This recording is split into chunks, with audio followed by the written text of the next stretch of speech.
So coming to you live from the skywalk between our vast manor buildings, or the buildings of our vast manor, as you might say. It is the Ditch Diggers Season 9, Episode 4, with special guest star Fonda Lee, soon to be known only as Fonda.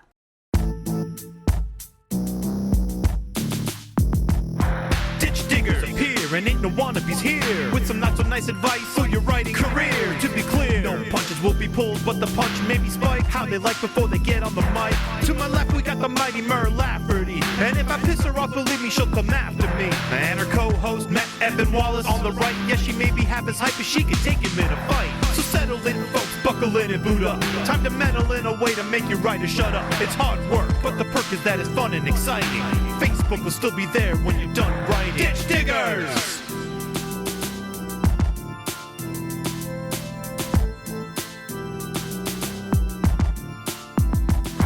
Ditch Diggers! Welcome, Fonda. Hi, Matt. Hi, Fonda. It's good to see you, Matt. Hey, Mer. Really glad you were able to make it, Fonda. It's so glad to have you here. Your new book, Untethered Sky, not The Untethered Sky, but Untethered Sky, is coming out in a couple of weeks. And you've been digging ditches for quite some time. You're one of our earliest guests, and we're just glad to have you back. How's it going? It's going pretty well. I mean, yeah, another book coming out, which, like you said, digging more ditches. And yeah, excited to share it with the world. It's a novella, which is kind of new for me. I've recently written some pretty chonky fantasy novels. So this was a project that I had started and shelved many years ago, and got a new life when Tor.com asked if I would write a novella. And I was like, a novella sounds fantastic.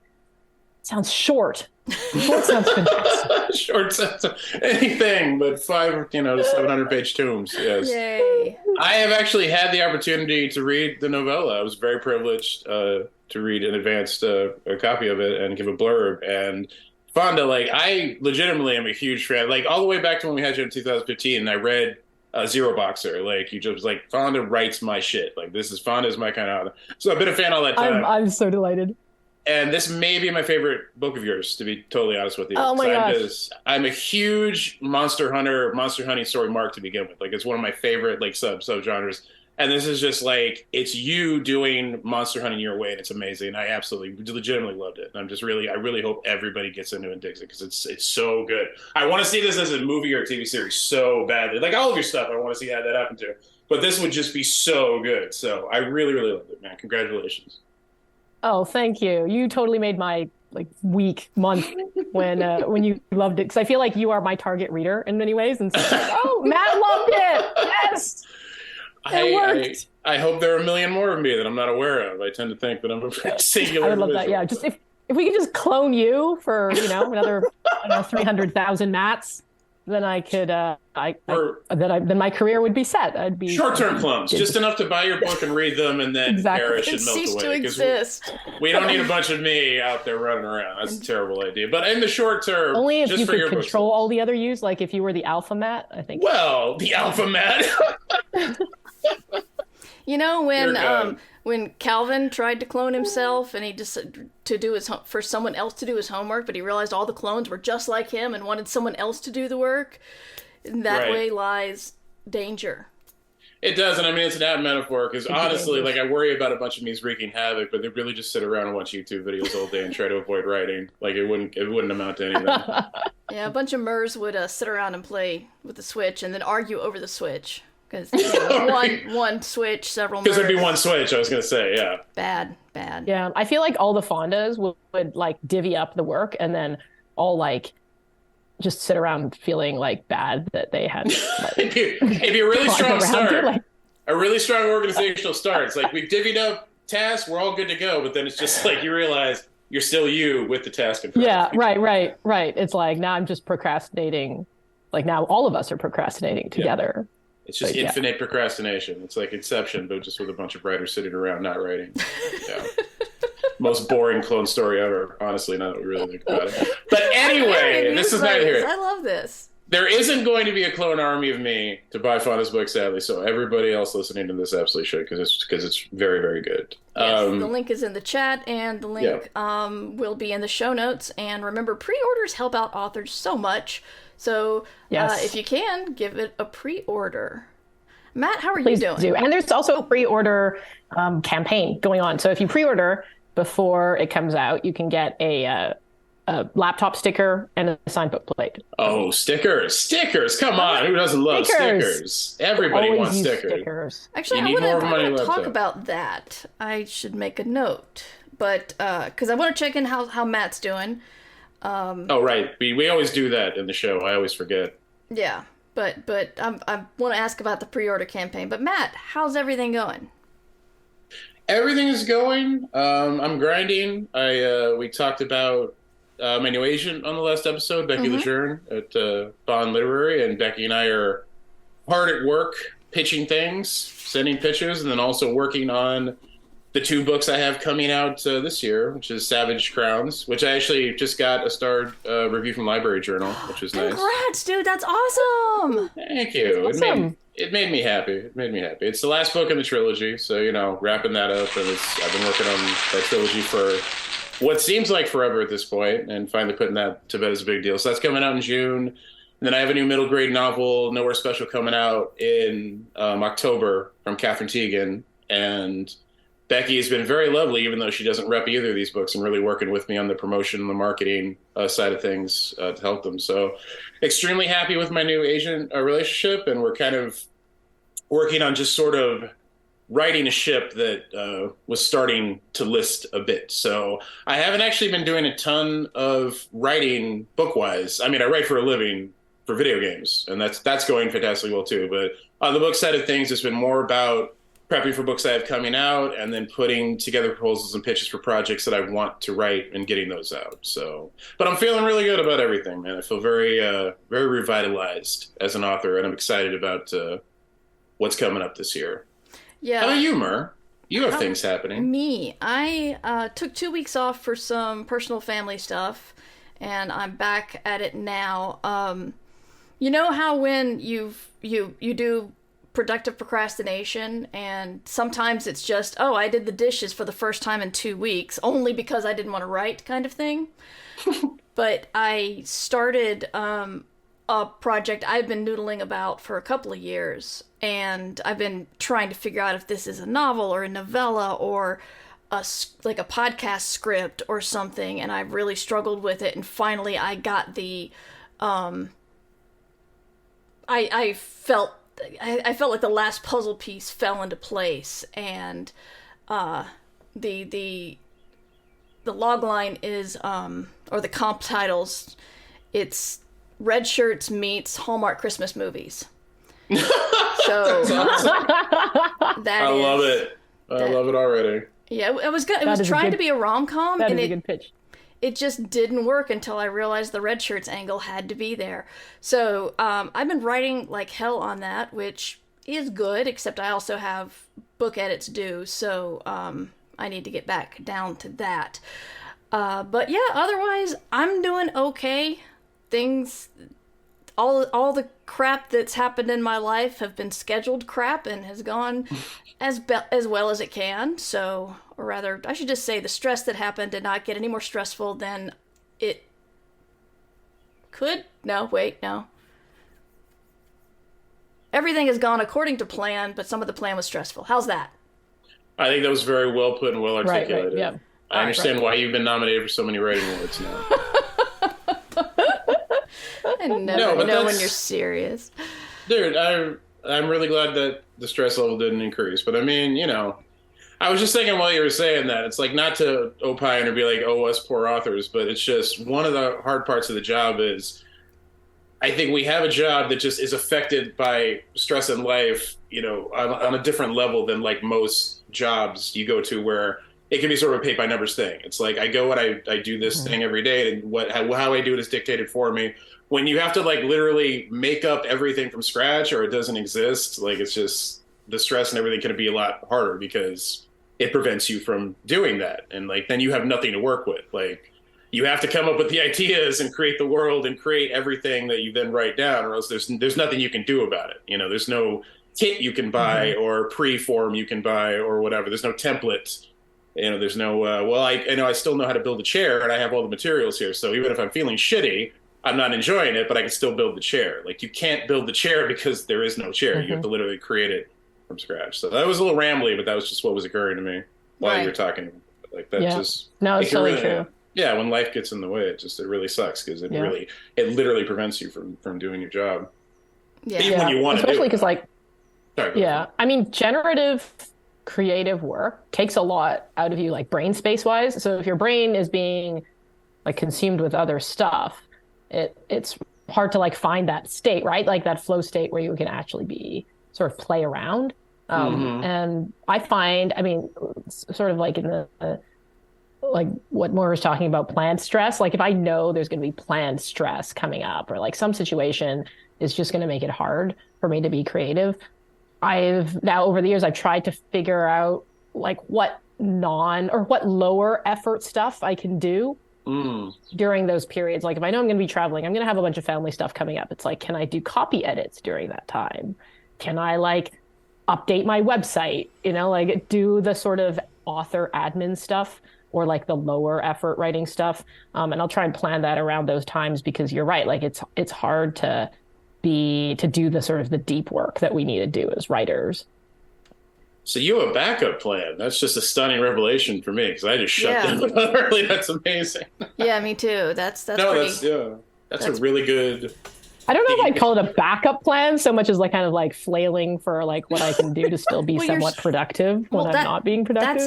That's it. That's the backup plan. I mean, yeah. Well, the difference is we all flail, but you actually grab onto something when you're flailing. So that's a big improvement right there. You find purchase. So I think you make it sound much better than it is.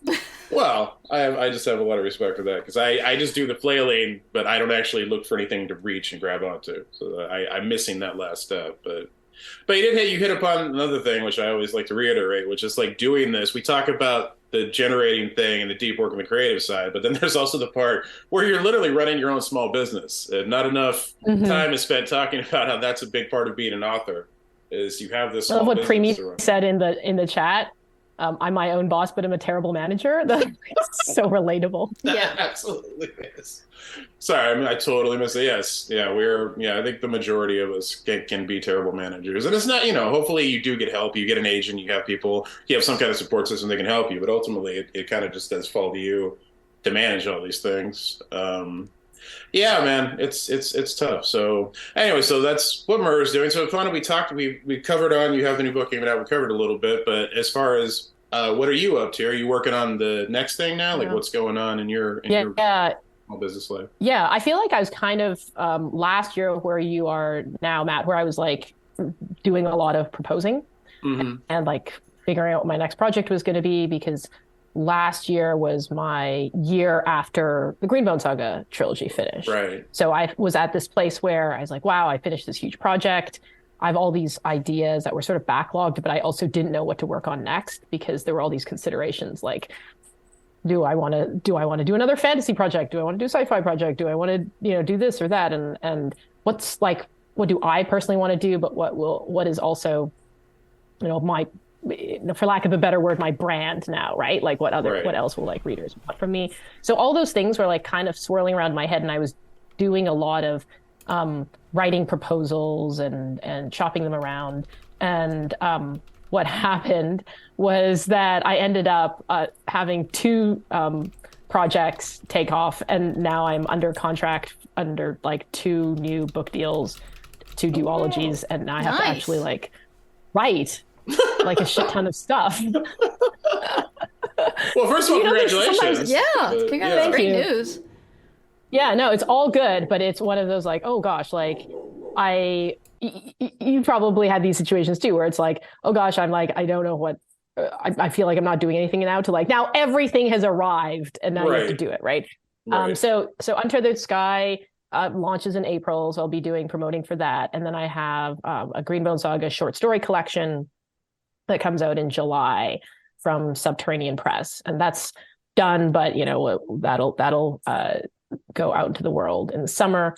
And I have two projects that I'm working on now. One is a science fiction duology that's sold to Orbit, and the other is a YA fantasy duology that is a collaborative work for hire project with the Bruce Lee estate. So now I've got like oh my god, right? Oh no, yeah, you announced that. You talked about that on Twitter, didn't you? Am I remembering that? Yeah, I did. Yes, like I totally forgot about that. I'm getting excited all over again though because I'd forgotten about it. That is so amazing. Sorry, I'm just very excited. Yeah, just lots of stuff to do, and I mean it's all good, but yeah, like there's also just, I mean, I have two teenagers, and one of them is going through the whole like college application process right now. Oh God, that's just like a whole other overwhelming like thoughts and prayers, man. Thank you so much. Yeah, but that seems like the two modes of doing what we do. It's like you get these lulls where nothing is due, and then you go from that to everything is due at the same time all at once. Oh, right. And it's like how the hell am I gonna do any of this? So I completely sympathize. Yeah. But I'm just, as a fan, I'm so excited about the project. It's very hard to sympathize on the author level because I'm just like, write them so I can read them. But I totally get how that is overwhelming. No, man, like in doing the proposal stuff that I'm doing now, like one of them I have to write sample chapters for. And when I had to actually sit down to do the sample chapters, I was like, oh God, how do you write things? I don't remember. Goodness. I've been restarting everything for so long and doing all the admin stuff and finding the agent, putting all this stuff together. I hadn't actually written anything in months. And then I'm like, oh God, I forgot how to write. I actually have to write something. It's and the worst thing too is like you can do it because you've written other books. Yeah. And the evidence is like on your shelf. But then you look at them and you're like, how did I do this? Like it's like you have no recollection of like the actual process. Like every new project, especially because I had spent so long writing one trilogy and in one world. Right. I knew those characters. I knew that world.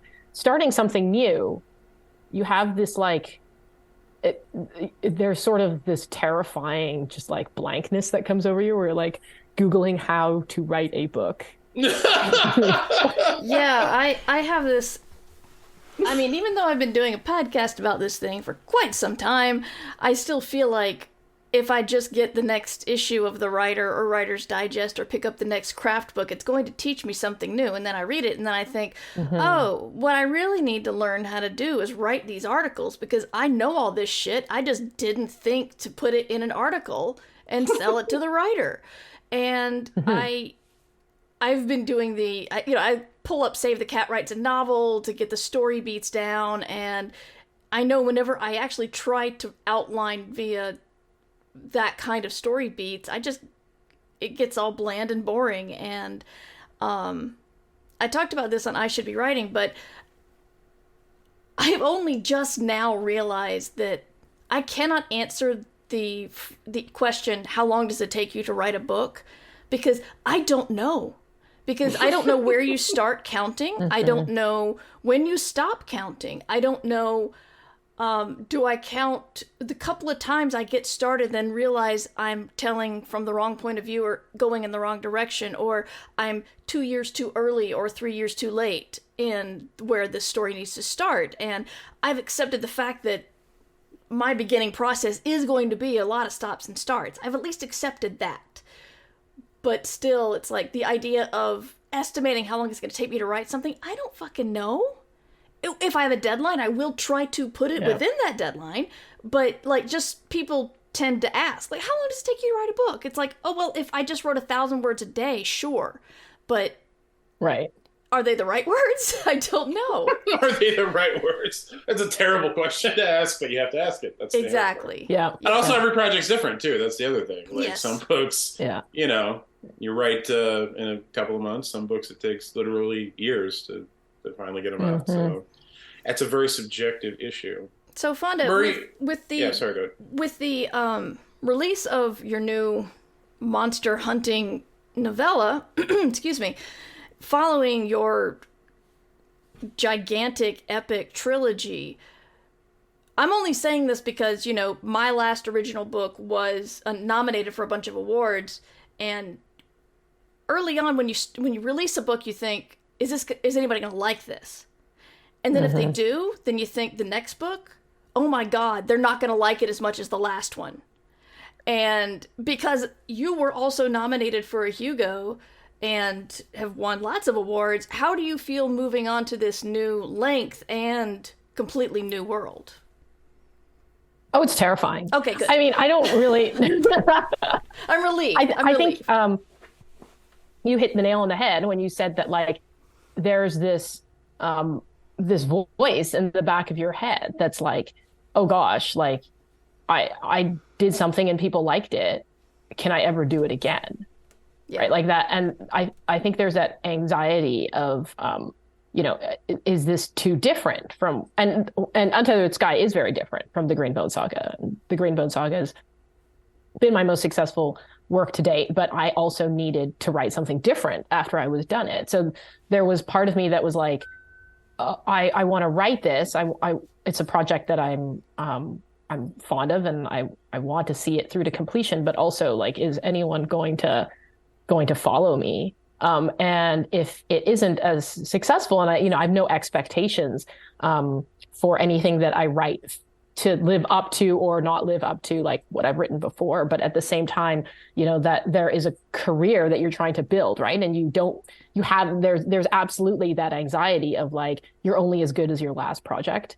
And what if people don't like this? And and then have I, like, taken some weird detour or taken my career in a direction that's detrimental.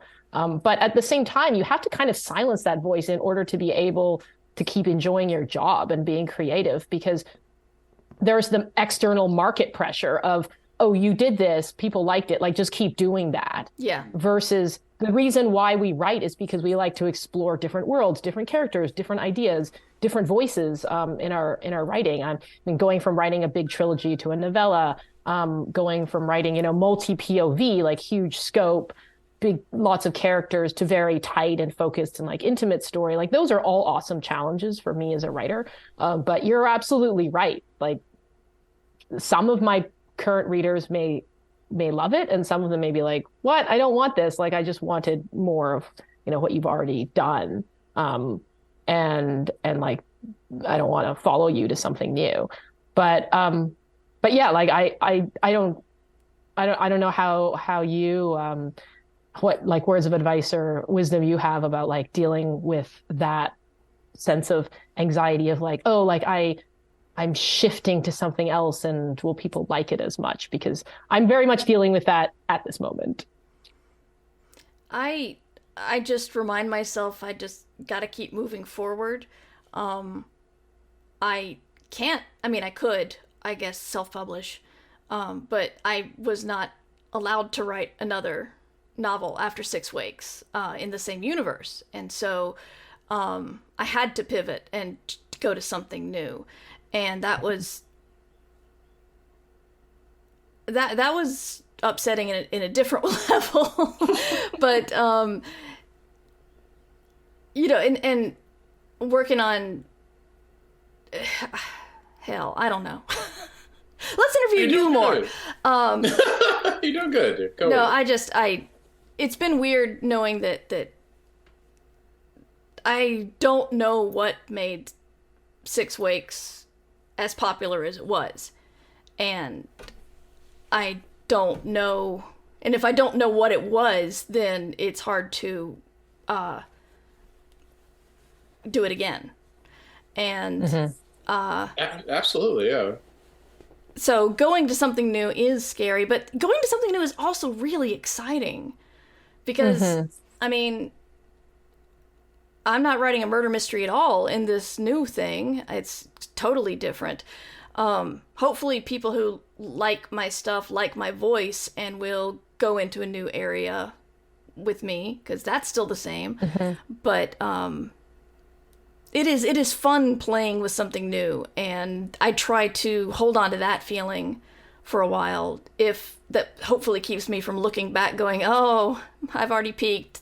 That was my prime. And I also try to remember that a lot of people still tell Stephen King that The Stand was their favorite book, and he's doing okay. Right. Yeah. No, that's a really good perspective to have. No, it is, absolutely. I'm more laughing at that kind of just the revelation of that, And Steve gonna be all right.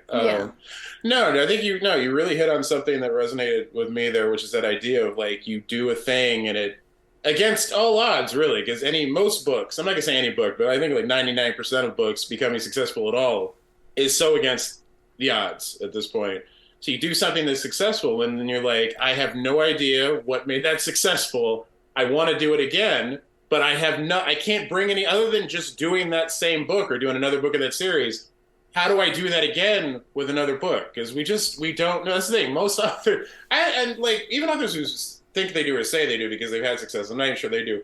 I have no idea how a book becomes successful. Like I have some vague semblances of things that help or work or whatever, but at the end of the day, I'm mystified by books that become successful because obviously people like them, and there are books that grow organically by word of mouth, and they're just very good, and people do get onto them. That's the thing that happens. But then there are also plenty of books that are brilliant that doesn't happen to, and they just linger and die in obscurity. So it is like you feel like it's almost like doing a magic trick when you don't know how the trick is done. It's like I pulled it off, but I have no idea how I did it, so I can't do it again. Like that is always weighs heavily on my mind. And also it just kind of transitioned into I wanted to ask you, Fonda, about this, like another side of that. So we kind of talk about how switching gears and doing this entirely new thing coming off like the Greenbow Saga. We talk about the internal process, but in terms of like literally the marketing and promotion and working with the publisher, are these conversations you've had about, okay, you did this very successful thing, now you're doing this entirely new thing, like how are we going to market this to Fonda Lee fans? Like, is that a conversation yet? Or were they just happy to get Fonda Lee and like, hey, you wrote the Greenbow Saga, we're good, we just need your name and that's it. Like, what are the conversations like when you're talking about marketing Untethered Sky and going out with this very different thing for you? Yeah, I mean, one aspect that obviously weighed into it is the fact that it's with a different publisher. Right. So Tor.com is putting out Untethered Sky, and so it's less about like how there's definitely, I think, in their minds, like, of course, they would like all the readers of the Greenbow Saga to also pick up Untethered Sky. And they're depending partly on me and my ability to reach my readers through newsletter, social media platforms, and so on. But also they have like I think at this point, a well-oiled machine when it comes to marketing novellas, because they kind of own that space. Yeah. Right. And so like it was really actually pretty refreshing and interesting for me to see how like a different publisher's marketing department worked and the things that they put together that were like different from my previous publisher, and like how, like for example, I kind of wondered about like one of the reasons actually that like I was really excited about doing a novella with Tor.com is because they have like a really unique model for their novellas. Like even the contract setup is very different. Right. And they have like it's either a low or no advance, but it's nicer on like the royalty side, and like have a fantastic art department. So I was like just like immediately stoked that I would get this fantastic cover, which I did, and yeah, so like it's been a combination of, I think, them being optimistic that a significant number of my readers will check out my new work, and them being confident that they know how to market and distribute and promote a novella length work. So I obviously it's not launched yet, so I can't tell you whether or not that's successful. But so far all the like signs look pretty hopeful. And it's like also been a nice like break in a sense to hopefully like do something that will reach different readers. Right. And I also know that because it's a novella length project, some people who won't have invested in reading a giant epic fantasy trilogy, this might be the first work of mine that they discover. That's a really cool way to look at it. And I think exactly you should. So I'm just curious, just talking about it, because you're right, Tor.com, they kind of cornered the market right now. Sometimes it's the detriment of other novellas, I feel, but whatever, that's a different conversation.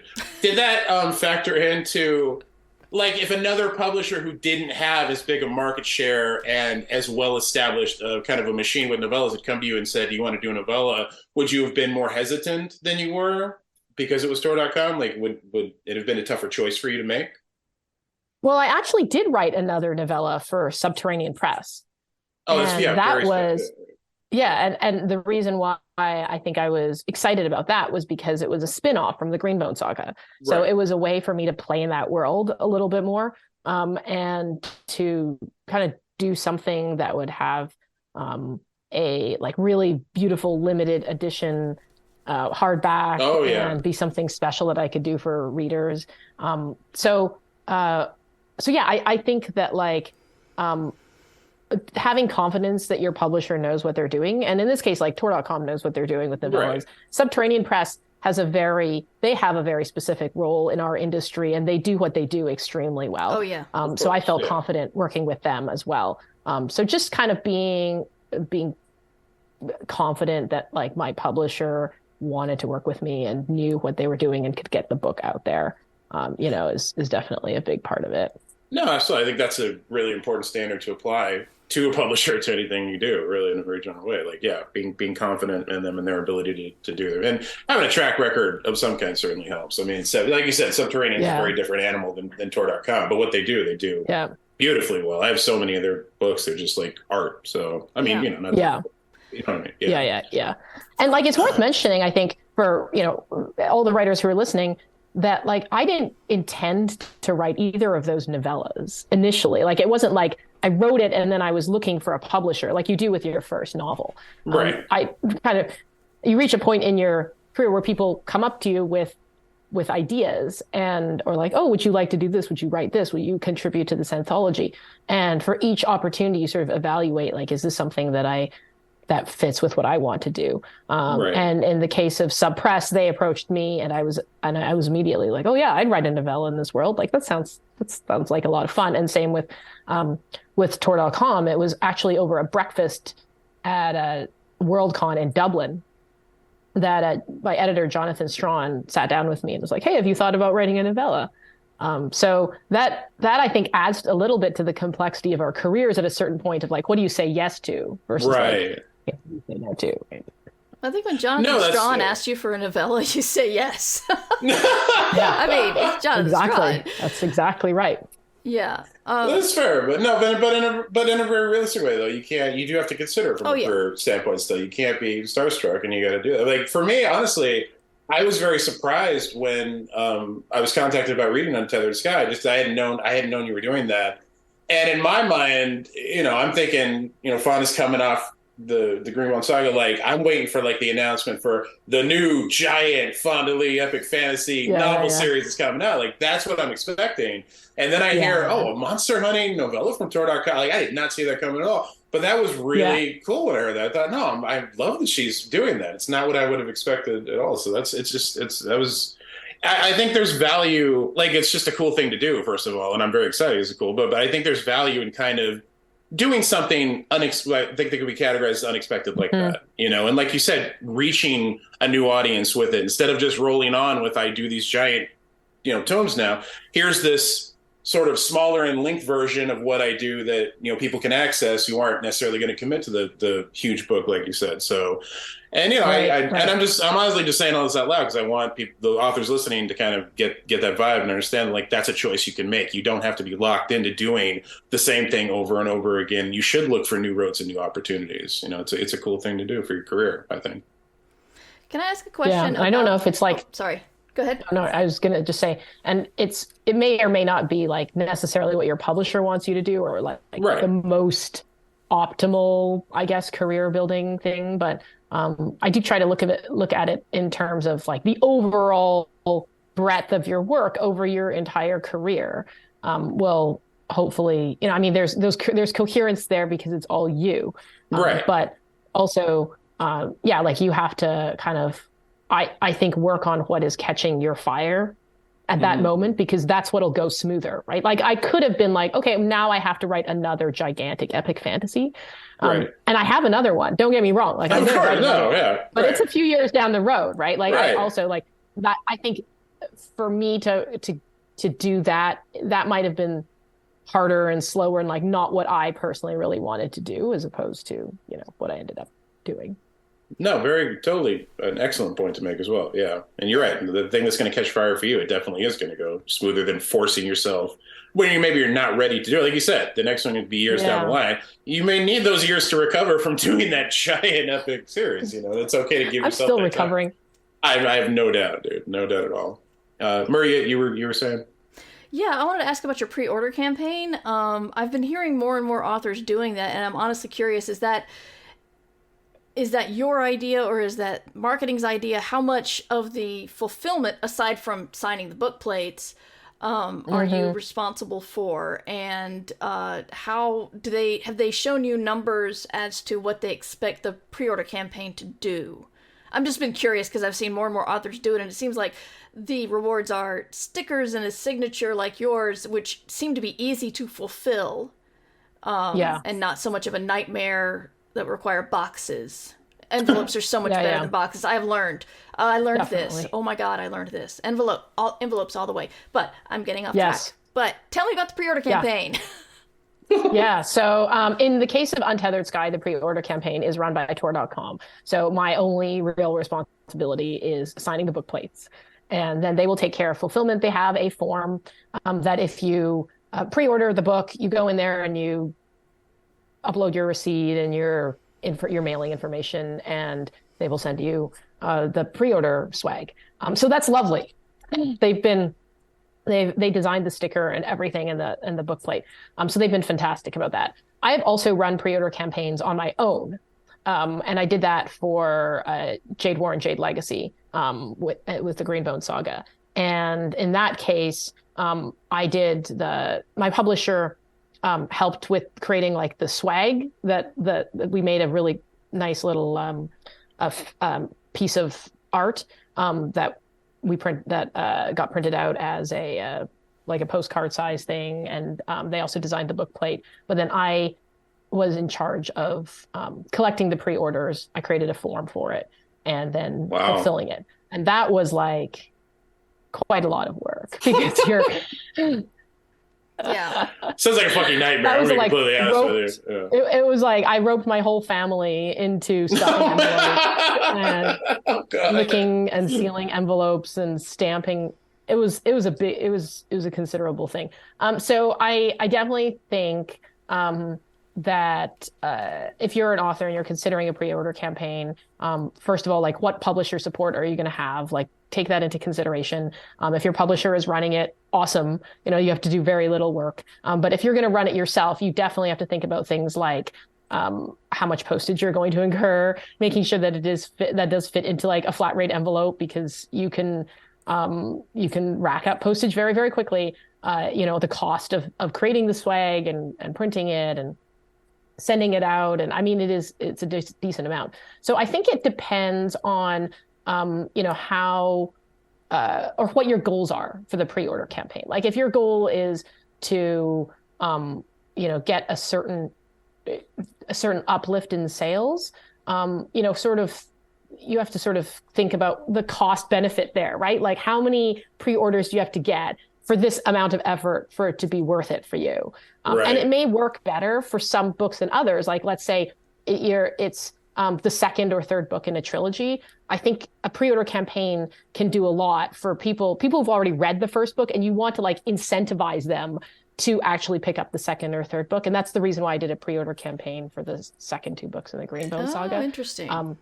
And versus, I think if you're a brand new like debut author, and you don't have a considerably large platform to drive a pre-order campaign, I don't know if it's worth it. It's definitely something that I think can help with buzz and help with those initial sales, but it's also a lot of work. So weigh those considerations. Sometimes your family is standing around a living room stuffing envelopes and looking at you like, you're this big award-winning fantasy author. Why the hell are we doing this? Yeah. No, I love that though. I love. I think it's. I was gonna say I love smacking people in the face with the reality of these things on the show, but it's more about. I think it's important to do that because you get people see the gloss on social media. They don't see the grind that goes into it. So I think that's a perfect visual Your husband and your kids stuffing these envelopes in your house, yeah. right? Like these things happen. I want to kind of just dovetail off that and throw this out to both of you. And I'm honestly just spitballing here. I just came up with it. Well, what do we think of pre-order campaigns using more like virtual rewards, like digital stuff that can be emailed, so you're not doing the physical part? Do you feel like there is less value in that than physical objects? Do you feel like people want that tactile? They want the sticker, they want something that exists in the real world. Does it make it less special and less appealing if it's digital, or is that a way you can go, especially if you're on your own and not necessarily having the resources and the support from your publisher to do that? Do you think it's still worthwhile to try to go that way to make something out of it? Pre-order campaign routes? What do you think, Fonda? I've definitely seen authors offer something digital, like a deleted scene or an extra chapter or something like that. And I think they have gone well. And they certainly cut down on fulfillment costs. Of course, you don't have to, incur the all the postage and all that. So I think if it works well for your book and for your fan base, that could be great. But it sort of depends, if you have that. Like, do you have an electronic, or are you willing to write an additional short story? Right. What have you got to offer? Have deleted scenes. Yeah. And also, like, what will your readers appreciate? Right. Like, there's no real point for me to offer deleted scenes from Untethered Sky. Like, the book is itself like less than 100 pages, 150 pages. So it doesn't really make sense. But like for the Greenbone Saga, the art, of the whole, all the characters together, that was something that my readers really valued, because my covers, don't have any. Don't have like the characters depicted on them. So for them to get that was like, I think we're that. So yeah, like, what do your readers want and what are you willing to offer? No, very good points. What do you think, Mer? I don't know. My first thought actually went to like computer games and how sometimes there's digital swag that comes out for that. And if you could have digital swag connected to like something an author plays, like if you could have, say, a wheel of cheese branded by N.K. Jemisin in Skyrim. Because if you watch N.K. Jemisin play Skyrim on Twitch, you will know that one of her big goals is to run around and steal all the cheese she can. Yeah. That would be something that would be really funny and weird. Although it's a lot harder for an author the size of me to get a game on board with something like that. But for some reason, like digital things, I just immediately thought of games because I guess that's where my brain goes. But I like the people love to see the deleted stuff. They love to see the stuff that you didn't put in, or even what might have been. Right. And I try to give a couple of deleted scenes or works in progress to my Patreon supporters, with the caveat that, this may change a lot. And probably will. But yeah, it's interesting. Actually, speaking of Jemisin, she had some, she's released stuff connected to the Broken Sky trilogy on her Patreon. And I don't know if that went out to anybody else. And that was really cool to get. So, then again, if you're N.K. Jemisin, your deleted things could do that. But I don't know. I think digital rewards are pretty cool. I would like to see, like, art. You could do digital art rewards. And you could, commission an artist and pay once, and then it's free to send out. Right.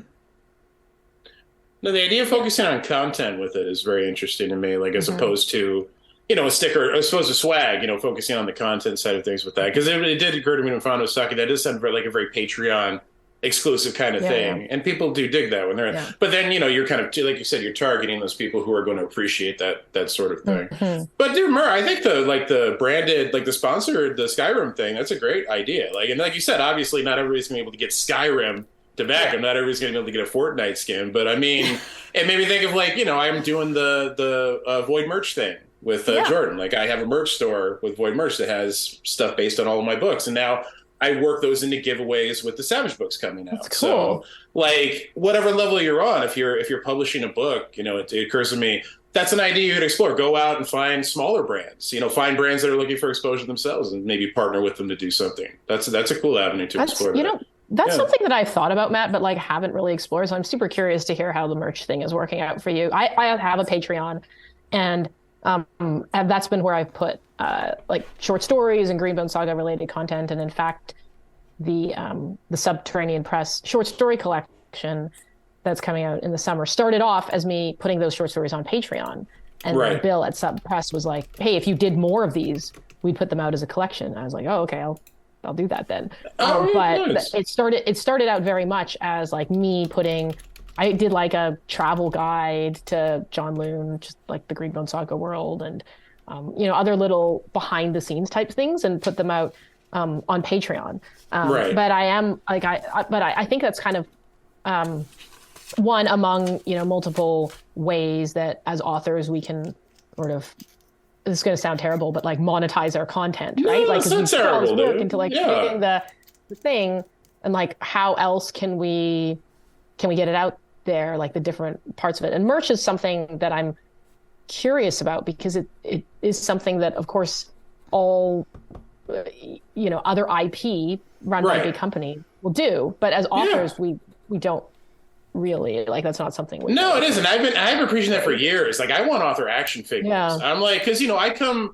from pro wrestling originally. I want a Funko Pop. I want a Matt Wallace Funko Pop. I want a Matt Wallace Funko Pop, but I know. Now I'm just thinking about what that would look like and what the Chase variant would look like. But anyway, no. But I coming from pro wrestling originally, like, and especially now in the modern era with the internet and everything, merch is everything to an independent professional wrestler. Like, they all have T-shirts. It's something that allows them to not have to kill themselves, driving and flying to events every day to try to make, like, it's a good source of revenue, and they all have that. And I look at that and I go, why don't authors have that? Because I feel like we have the same kind of followings in that way. You have those kind of cult followings where people love your characters, they love what you do, they want to rock the merch. And so that's why I was really excited when Jordan and Void Merch started doing this thing, and especially came to me. And the model's really good with what Jordan's doing, because it's all it's print on demand stuff. So Jordan's not stocking anything. And it's more like, so neither of us have to really carry a big financial burden up front that we have to see return on, which is a good way to do it. And I don't think you sacrifice quality for it either, because I have this stuff, like I have here. I have a mug right here I can show on the stream. That's my little Cindy-Jour coffee mug from my Cindy-Jour series. Yeah, and this is the kind of stuff. This is the kind of stuff you can get from the merch store, and it's really good stuff. Jordan works incredibly hard on the design side. I'm very proud of all the designs we've come up with for my stuff. It's all original designs based on the worlds of my fiction. And I'm not going to lie, the sales haven't been blockbuster because I don't have as big a following as other authors do. That's where I'm at, and that's okay. But I'll tell you where it really has helped is, like I said, when I use it for my own promotional ends. Like, I find the giveaways I've done get way more traction and way more interest when I'm like, okay, I'm going to give away the book, and then here's the T-shirt of the book with a really cool design on it. Whereas if I'm just giving the book away alone, I'll maybe see about half the interest and half the participation that I do if I got the swag with it. And it makes it really easy on me because it's not a big fulfillment thing for me. I can literally just get the shirt ordered and shipped to whoever wins if I want to. So that side of it, I have seen a lot of return on, just in terms of exposure and eyes on it and people being more interested. But I definitely think it's something that authors should get into and explore more, just in general, because it really can be a very good revenue stream. So that's where I'm at with it. Like, the sales alone haven't been great for me yet, but I do really think it brings value on the promotional side when you're doing things like giveaways and things like that. So, and a lot of potential there beyond that, especially when you're an author who has more of a following or is really starting to get to where you are, Fonda, like, it can really help. So it's a cool thing to do. So like I said, inspired me to look into it for sure. You absolutely should. I want Fonda. I should. Kidding me? Like, I'd be all over that. What's funny is, like, a reader, like a fan, created a Greenbone Saga hoodie. Oh wow! And it's sold a number of units, because I've definitely seen, like, other readers sporting it, and, like, that's awesome. Like, I'm happy for a reader or fans to create stuff out of my world and to to create cool designs and fan art and fan merch and all that. But yeah, like, that's something that like I haven't really looked into, but you've definitely You've motivated me to now. I'm Yeah. glad, dude. Well, again, like you said, it's just not something that's built into the culture or into the industry, so we don't Yeah. naturally think about it. But I absolutely think it should Yeah. start becoming more ingrained in that. And it's a natural progression of what you do. So I hope to see it more and more. And yeah, you definitely should look into that. And you too, Mer. Damn it, you have merch though, don't you, Mer? I have merch. Yeah, you have I have merch. not. I think I'd like a graphic designer to look at it because while my merch is usually it's a lot of my emotes, Right. the tiny mer emotes, just larger. But I still feel like there's something I'm missing to make a good logo on a shirt. Like, I don't know if it's size or placement or whatever. There's something. It's kind of like, sometimes you can tell a self-published cover even though it looks just fine. Yeah, There's right. something in there that it's Yeah. self-published and it's not professionally graphically designed cover. It feels like that. It feels like I like the art and I got a shirt and I got a good, it's really easy to make your own t-shirts these days, but I still feel like there's something missing. So, I might look into getting a designer on board. But Fonda, we've had you for almost an hour here. I would like to ask one more quick question. Since you mentioned Patreon, I did put a link in the chat and we'll put a link in the show notes. How do you find managing a Patreon in addition to everything else you do? Is it challenging? Do you mess with your tiers a lot? Yeah, so what? I don't. I keep it super, super simple. And the reason is because I, for the very longest time, resisted doing a Patreon. I saw other authors and creatives putting together Patreons, and I was like, there's no way I'm doing that. That sounds like a lot of work. It would tie me to providing monthly content. I don't even know what I would put on there. So I didn't do a Patreon for years and years. And then in 2021, that was the year that Jade Legacy came out and the Greenbone Saga finished. And I had a bunch of like short stories that I had continued to write in the world. And I had like some behind the scenes world building stuff. And I was like, I actually have stuff now that I would be happy to give out to readers on a Patreon. So I set it up. And the way I set up the Patreon was, this is only going to run for 1 year. And I'm kind of going to pre-schedule the things that I'm going to put out on the Patreon, and sort of a place for me to share all this fun stuff and sort of celebrate with my readers the end of this trilogy. And that worked out pretty well. And so at the end of the year, I basically moved into low maintenance mode. So now it's super simple. There's like one tier. It's $4. I post roughly once a month, but like whenever I have something that I think is cool enough to share. And then I have like one higher level tier that's limited, and for that, like people get a signed first edition like hardback of my newest release, like whenever it comes out. Unfortunately, folks, it is sold out. I'm looking at it right now. That one is sold out.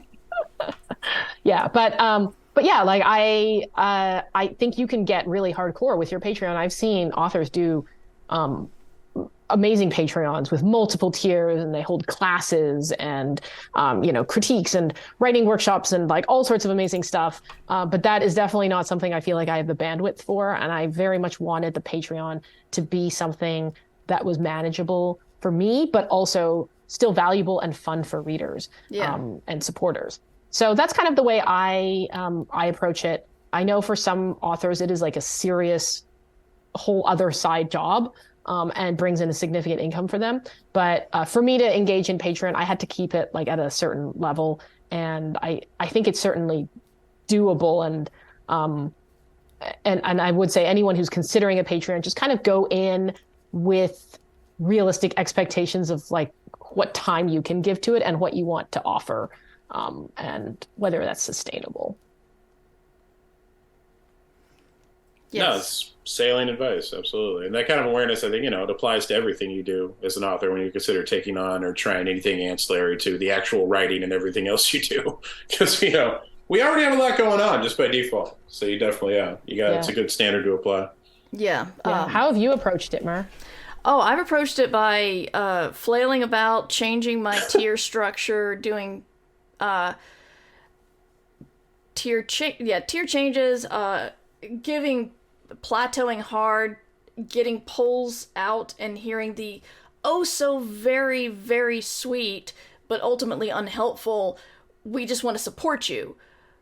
When you ask what kind of rewards do you want, it's like that's what your fans will say, and it is wonderful and it is so kind. But it's not something you can take to other people. You can't go to somebody who's not familiar with you and just say, "Hey, you really want to support me. I know you don't know who I am, but you really want." So, knowing what people are into is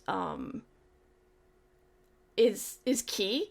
And I think one thing that people love is the thing I'm giving away at my lowest level. And so and I'm not going to make that more expensive, definitely not. But it's, it's like the Discord and early episodes. That's what people really want. And some exclusive stuff. And that's like available to the lowest tier possible. So, I feel early on, I was looking at Cameron Hurley's Patreon, and she was giving something away at $85 that I was giving away at $20. And then I'm like, well, now I'm fucked because I can't do what she does because you can't raise the price like that. You're just an asshole. You just look at Cameron and you're thinking, wow, she must be worth a lot. Cameron's amazing. And you look at Mur goes from 20 to 85. And then it's like, what the hell do you think you are? So I have loved Patreon. They have been very supportive, especially in the past couple of years. And, I've gotten excellent, really excellent community, but I still feel like I don't know what I'm quite doing, and that's frustrating. So but common, I feel like I don't know what I'm doing all the time with everything I do. Literally everything in life, in my career, and everything. So at least you're not alone, Mer. Yes. Thank you. Well, it's your last chance, folks, in chat. If you want to ask Fonda a question, for those of you not in chat and listening later, we do try to do live shows of Ditch Diggers twice a month, usually on Mondays at 2 p.m. We're trying to go for every other week, but that's not happening this month. So, because I have appointments in 2 weeks. So, keep your eye out, and we will be on. And sometimes we'll have a guest, sometimes we won't. But we're live at 2 p.m. Eastern Time, twitch.tv/MightyMur. And, you can ask live questions in the chat and hang out with really cool people. Like Fonda, us. Yeah, like, I was thinking the other people in the chat, but yes, us too. Fonda, is there anything else you wanted to talk about? You know what? I actually heard someone say, I hate it when people ask me, is there anything you want to talk about? Because that's just them being lazy. And I'm like, fuck you. Sometimes you want to talk about something and the person doesn't know what that is. We're not mind readers. I know. So, I say this with the utmost respect. If there is anything that we should have asked you, or you wanted to talk about, Fonda, please. We actually haven't talked about the plot of the book. This is what happens when I take a break, y'all. All we've said is like Monster Hunter novella. Can you give us the back copy of Untethered Sky? That sounds like a good idea. Thanks for reminding me. I'm so sorry. Talk about the book that I'm supposed to be launching. Appreciate that. Love you, Fonda. So Untethered Sky, it's my new novella. It's coming out April 11th. You can pre-order it now. It is also going to have an audiobook, which comes out April 25th, and awesome. Is narrated by Nikki Masood, which I'm very excited about. And Untethered Sky is I have described it as a wildlife memoir with monsters. And it's about a young woman who is training a giant mythical bird of prey to hunt man-eating manticores. I'm quite proud of it, and I hope you all check it out when it comes out. Excellent. So good. And where can we find you online? You can find me on my website, fondalee.com. I'm on Instagram, fonda.lee. I am on the Cursed Bird app at FondaJlee. And my Patreon, patreon.com/fondalee. Yes. We are trying to get Fonda to adopt the name Fonda, and that's it. But just Fonda. We've just tried to get her this for the last hour, so we're not sure where it sits with her now. But just think about just let it Still be. workshopping Yes. it. Yeah. You know. The idea of going with the Uniname. Yeah, I like it. I love it. Matt, do you want to tell us where to find you? Yes, so I'm also still most commonly on the Twitters at Matt F. and Wallace, although I am trying to do more Instagram because Twitter is dying. So I'm on Instagram with the same name. I do also want to say, Fonda, you have one of my favorite writer Twitters by far. Oh, thank you. Fonda's Twitter is so good. You can find me at matt-wallace.com, and I have the books coming out, as I mentioned. Savage Crowns comes out June 13th.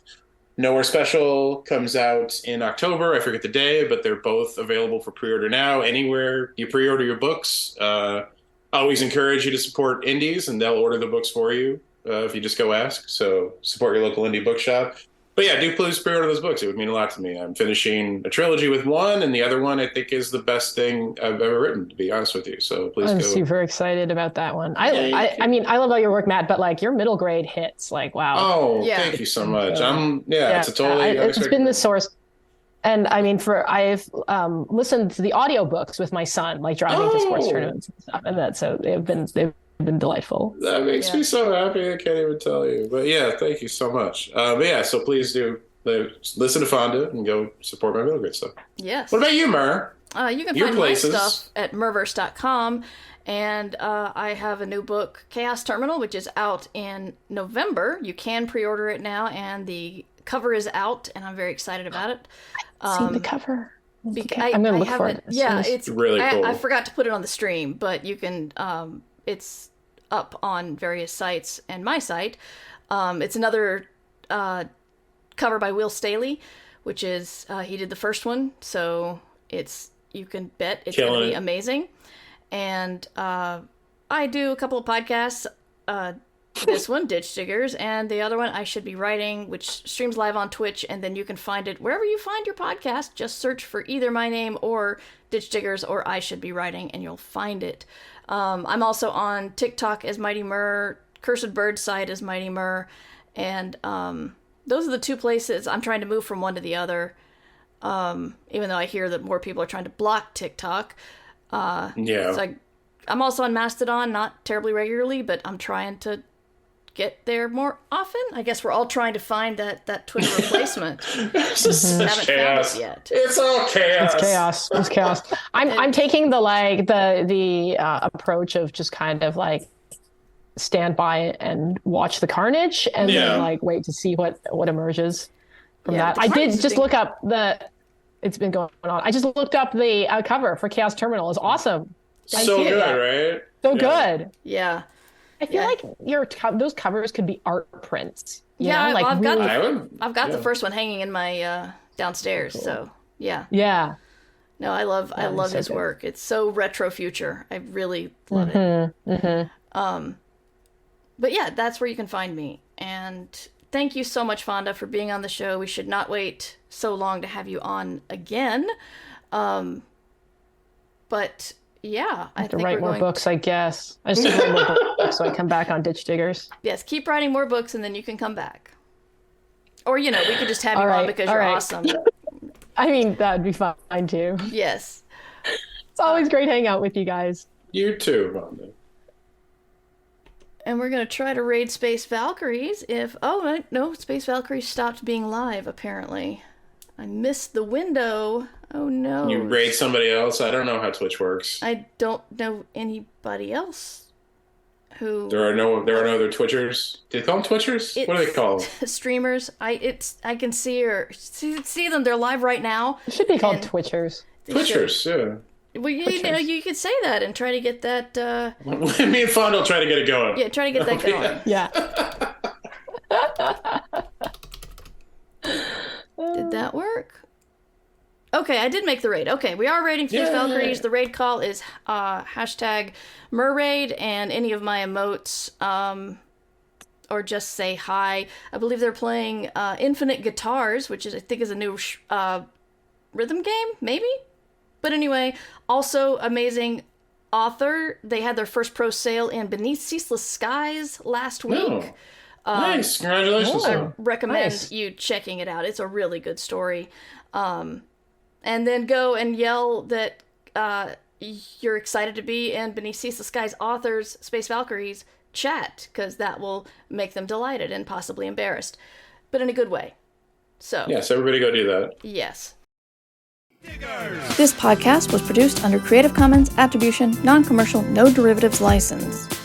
Music provided by Devo Spice, devospice.com. Ditch Diggers! This is a free podcast brought to you by the kindness of our patrons. If you would like to also be kind and a patron, go to patreon.com/mightymur.